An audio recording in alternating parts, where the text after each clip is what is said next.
Salut à tous, j'espère que vous allez bien. Euh, voilà, donc je suis dans une phase compliquée en ce moment et je me dis que voilà, plutôt que de faire des bêtises ou de craquer sur je ne sais pas quel aliment ou quelle autre bêtise je pourrais inventer parce que je sais que j'ai beaucoup d'imagination, il valait mieux que je prenne la caméra et que je fixe cet instant. Euh, Bien sûr, ça va visuellement et auditivement pas être du grand art, ça va pas être du grand cinéma. Enfin, si quelque part, c'est tout cela est du grand cinéma. Euh, voilà comment je suis quand je suis en phase un petit peu difficile. J'ai plusieurs étapes dans les phases difficiles. J'ai les phases difficiles, très très difficiles, très peu supportables, euh, très très peu supportables, insupportables, très insupportables. Et après, il y a encore des échelons. Tu peux descendre l'escalier jusqu'au moins de toi. Donc, et je sais pas s'il y a un fond en fait là-dedans. Bref, ce que je ressentais depuis plusieurs minutes et un petit peu maintenant, c'est dans mon cerveau en fait tout s'agite. Je n'arrive plus à me poser ou à avoir d'idées claires posées. Dès que je pose une idée ou un raisonnement, c'est comme si on venait souffler dessus comme une feuille qui s'envole et le raisonnement part. Donc c'est comme ça que les idées en fait arrivent dans ma tête et il y a une espèce de souffle et ça repart et j'arrive plus à rattraper l'idée au vol et je dois tout recommencer. Donc cet après-midi, je suis allé en ville. J'avais le sentiment vraiment d'être un autiste. Je voyais les autres rigoler, je voyais les autres plaisanter. Bien sûr, j'avais beaucoup de jalousie. Enfin, le truc, c'était surtout que je me voyais pas à leur place. Je me voyais pas que c'était interdit d'avoir du bonheur, mais je comprenais pas comment ça pourrait encore être possible pour moi d'avoir ce genre de choses, de sourire, de ce genre de trucs. J'avais du mal, quoi. Sans jugement, hein, je vous pose vraiment ce que je ressens. Donc avec beaucoup d'agitation. Les gens, je les entends sans les entendre. Je les vois, mais c'est comme s'il y avait auditivement, c'est comme s'il y avait des écrans entre moi et le monde. Comme si j'avais déjà un casque dans les oreilles. Et pareil pour visuellement, c'est comme si j'avais déjà des filtres. C'est difficile à décrire, c'est des filtres transparents, c'est-à-dire que je vois les choses mais j'arrive pas à m'en imprégner. C'est un petit peu quand j'essaye d'avoir des émotions.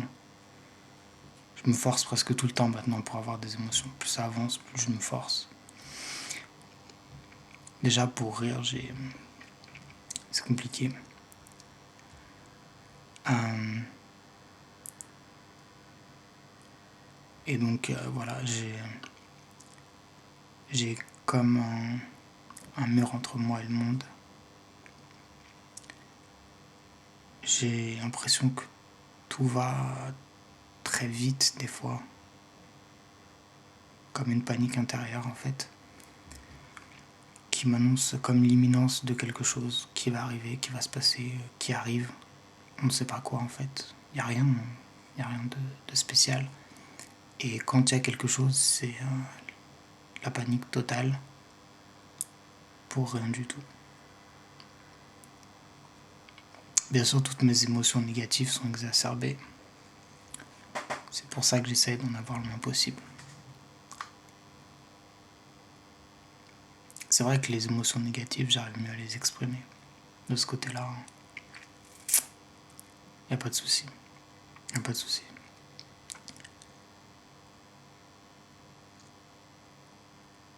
Donc, comme dans une bulle, j'étais dans les transports en commun, ça m'a beaucoup fatigué, etc., etc.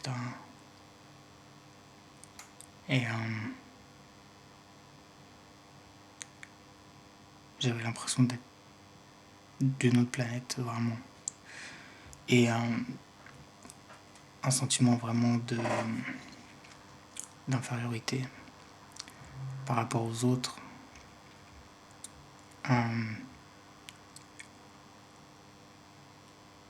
J'avais du mal à comprendre leurs actions aussi. C'est un truc qui m'arrive de plus en plus et c'est très spécial en fait. Quand les gens agissent, j'ai des fois du mal à comprendre, même pour des actions simples. Je me dis, mais qu'est-ce qu'ils font, dans quel but, etc., etc.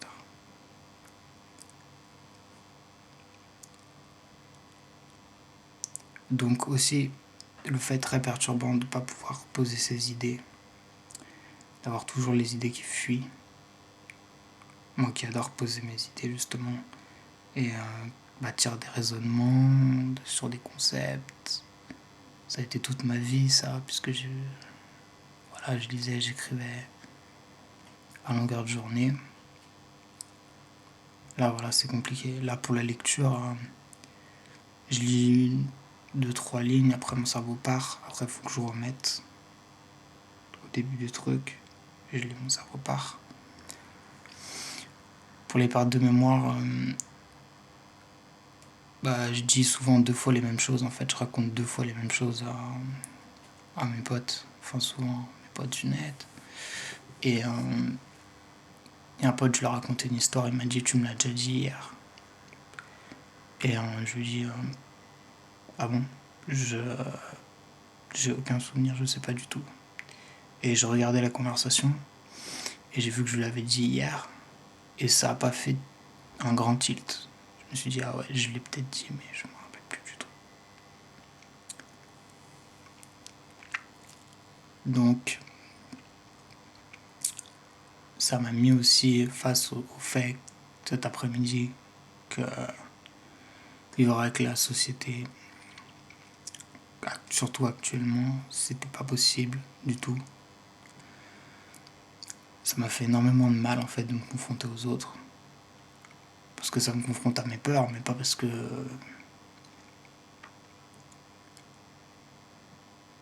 Comment vous expliquer? À des peurs qui sont produites mécaniquement et chimiquement de manière très sévère en moi. Mais j'ai pas vraiment de raison d'avoir peur ou de peur.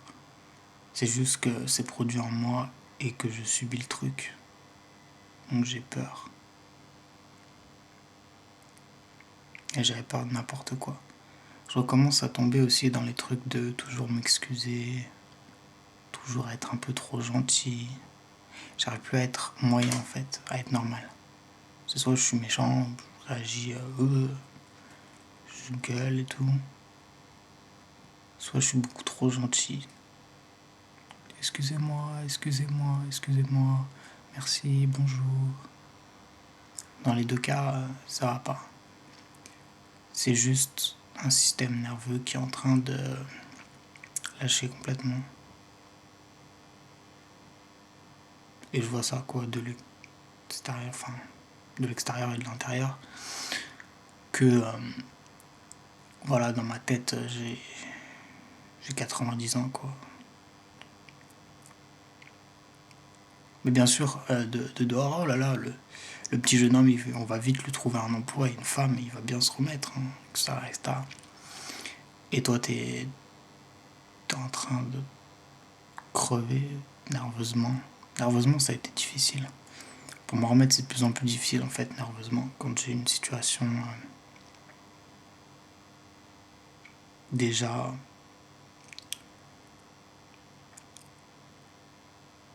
qui remue quelques trucs, mais même pas très violente. Ça met en branle beaucoup de choses dans mon système nerveux. Et pour m'en remettre, il faut parfois plusieurs heures. Et ça, en fait, plus ça avance, plus c'est difficile et c'est compliqué. Donc voilà, ce genre de truc-là.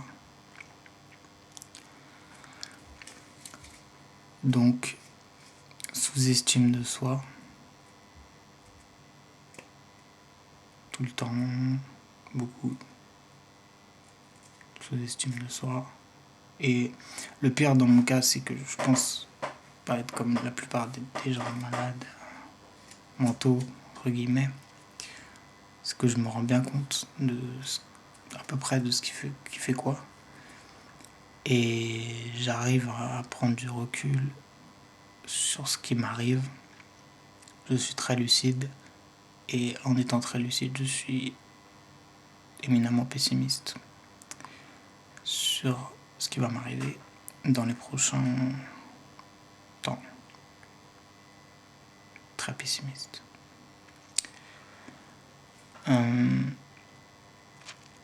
En dehors de ça, autiste,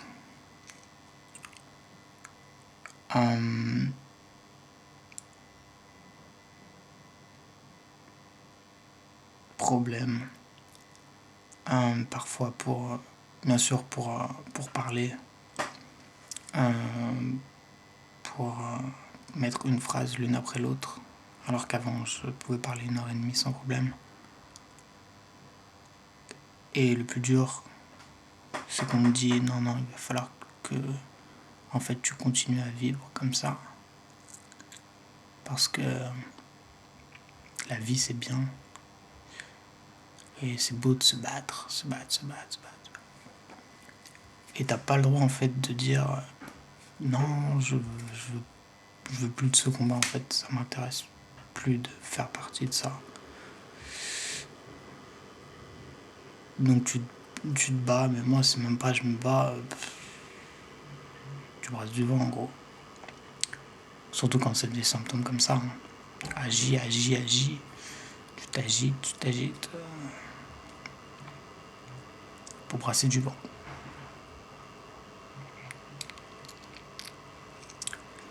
Donc là interviennent les donneurs de leçons et les pensées positives.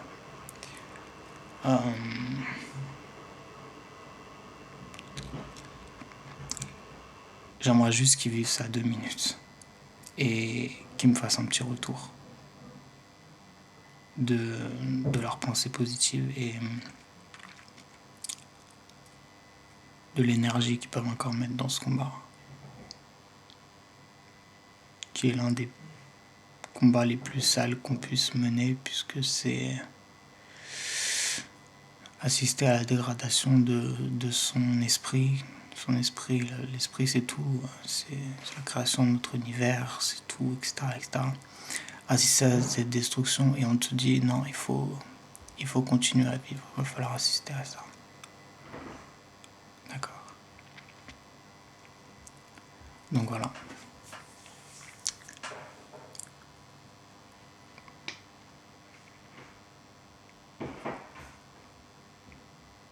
Donc une agitation qui est très difficilement contrôlable. Mentale, une accélération des pensées. Et en même temps, tous les handicaps mentaux que vous pouvez imaginer, je les expérimente par période plus ou moins courte. Et des fois, ça a tendance à traîner. Et en fait, on a peur que ça devienne pour un temps indéterminé. Voilà. En tout cas, c'est mieux de prendre une caméra que un flingue, ou je sais pas. Moi, en France, il n'y a pas de flingue. En tout cas, on ne trouve pas vraiment facilement. Mais c'est mieux de toute façon de prendre une caméra et de faire même un petit peu n'importe quoi. Parce que finalement, voilà, tout est ok pour échapper à cette horreur-là. Ciao.